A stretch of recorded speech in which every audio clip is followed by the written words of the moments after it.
Halo, selamat pagi Pak Teguh. Selamat pagi. Iya, dari Pro 3 RRI Pak, izin untuk dialog pagi Ya, ini saya sambungkan sekarang ya dengan presenternya Mbak Risti ya Pak. baik. Siap ditunggu di sapa. Selamat pagi, terima kasih Pak Teguh. Ya, Terima kasih Anda terus bersama kami. Kali ini kami hadirkan pengamat hubungan internasional Pak Teguh Santosa. Pak Teguh, selamat pagi. selamat pagi Jakarta. Saya sedang di Raja Ampat ini di Papua. Waduh, pemandangannya indah nih ya. Ini kalau Oke. pemandangannya indah mungkin evaluasinya lebih banyak yang dikeluarkan nih tentang hubungan Indonesia di Ya. diplomasi luar negeri. Kita tahu bahwa 1 tahun pemerintahan Prabowo Subianto ini, Presiden banyak sekali mengunjungi negara-negara, bahkan hadir di acara-acara internasional begitu ya. Tapi Ya. seberapa kuat posisi Indonesia saat ini? Ya, kalau pertanyaannya adalah seberapa kuat, saya kira kuat sekali ya. Ya, Termasuk kemarin ya terlibat dalam perbincangan soal Gaza ya. Ya, termasuk kita menjadi salah satu negara yang diperhitungkan ya. Perubahan sikap negara-negara kunci di Dewan Keamanan PBB seperti Perancis dan Inggris terhadap isu Palestina misalnya itu sangat ditentukan oleh hubungan mereka dengan kita ya. Kita bisa meyakinkan mereka sehingga akhirnya kita bisa melihat Perancis yang tadinya tarik ulur mengenai Palestina setuju dengan pendekatan two state solution. Demikian juga Inggris. Jadi dari 5 sekarang sudah 4 negara anggota tetap Dewan Keamanan PBB yang setuju dengan perdamaian, dan kita juga lihat akhirnya Donald Trump juga bergerak ya, dia menekan Israel juga gitu. Jadi memang peranan kita di era Presiden Prabowo yang baru setahun ini saya kira cukup signifikan ya. Karena memang Presiden Prabowo juga sejak hari-hari pertamanya sudah, kalau bahasa anak-anak gaul sekarang, sudah gasken katanya ya kan. Dia main ke sana, main kemari, dan dia menyoroti double standar, dia menyoroti ketimpangan tata dunia sekarang ini ya. Kemudian melihat menyatakan dengan terbuka, bahkan juga termasuk di kalangan negara-negara Muslim ya, mengenai double standar juga di kalangan mereka itu, dan itu tidak baik gitu untuk perdamaian dunia. Beliau berani misalnya di PBB kemarin menawarkan Indonesia menjadi pasukan penjaga perdamaian di Palestina misalnya, 20.000 dia hendak kirimkan. Ini kan luar biasa. Dan ini akan membuat negara-negara yang lain tadi ya, seperti Perancis, Inggris, dan negara-negara sekutu Israel lainnya juga saya kira akan mengikuti langkah itu, sehingga memang tidak akan ada serangan berikutnya dari Israel kepada Palestina. Kemudian permintaan kita agar deradikalisasi juga dilakukan di sisi Palestina, dalam hal ini Hamas juga kan ternyata diikuti. Ya, memang kalau kita hendak menghentikan atau menciptakan perdamaian, hal pertama ya itu tadi, harus meletakkan senjata dulu semuanya ya, untuk maju ke meja perundingan gitu.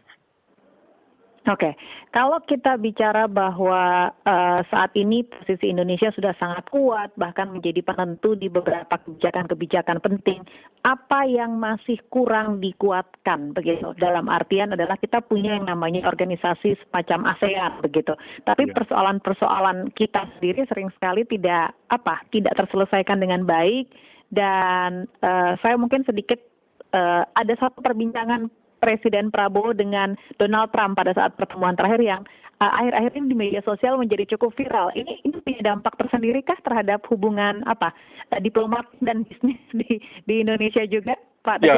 Ya, pembicaraan Presiden Prabowo dengan Trump ya setelah sesi foto resmi itu saya kira hal yang biasa terjadi ya dalam praktiknya. Ya macam kita aja, kita misalnya hadir di satu acara, kemudian kita foto resmi, kemudian habis itu kita saling sapa kan begitu.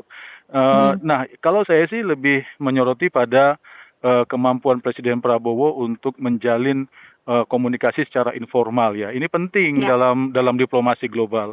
Ya kalau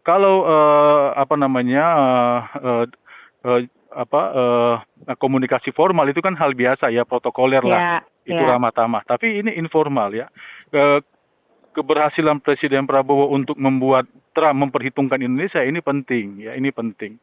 Dan satu lagi juga saya kira ini sejalan dengan tema besar Presiden Prabowo untuk menciptakan 1.000 teman dan membuat 0 musuh kan begitu. Sehingga kita lihat Presiden Prabowo hendak mengirimkan pesan yang cukup kuat keluar juga ke dalam, bahwa kita ini adalah pemain dunia. Kita ini bukan pemain blok A atau blok B atau blok C gitu, enggak. Kita pemain dunia.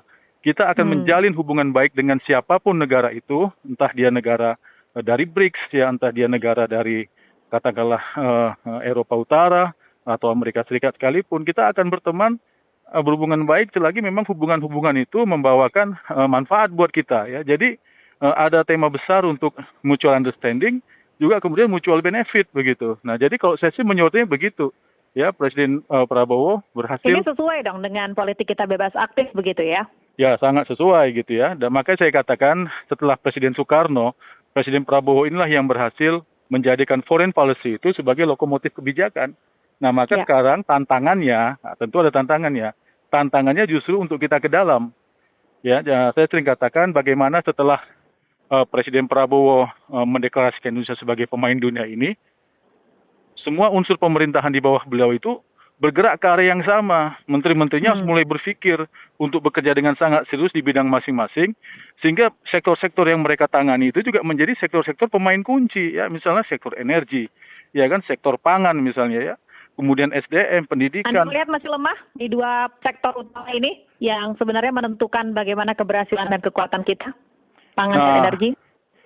Kalau pangan ini kan mimpinya besar ya, tidak hanya menciptakan food security tapi juga food sovereignty.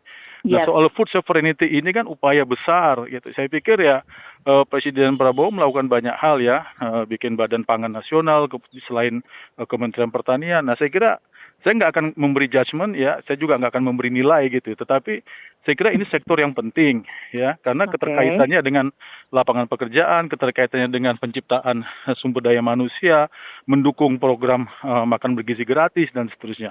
Energi juga begitu ya, kita kan sudah terlalu lama menjadi negara yang dimainkan oleh pasar internasional ya, harga energi kita ditentukan begitu.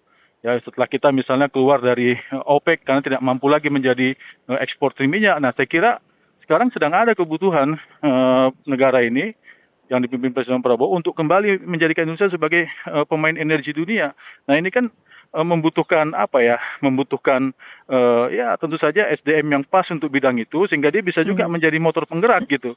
Jangan jadi banyak persoalan lain gitu. Ini sedang saatnya menteri-menteri untuk fokus. Kasihan nanti. Saya ingin memperpanjang sebenarnya ini, tapi sayang sekali waktunya terbatas. Pak Teguh, kita sambung lain waktu ya untuk yang ini. Baik. Terima kasih. Selamat pagi Pak Teguh. Selamat pagi daerah Jam 4. Pengamat Hubungan Internasional Teguh Santosa, dan kami masih akan lanjutkan kebersamaan Indonesia Menyapa Pagi. Tetap bersama saya.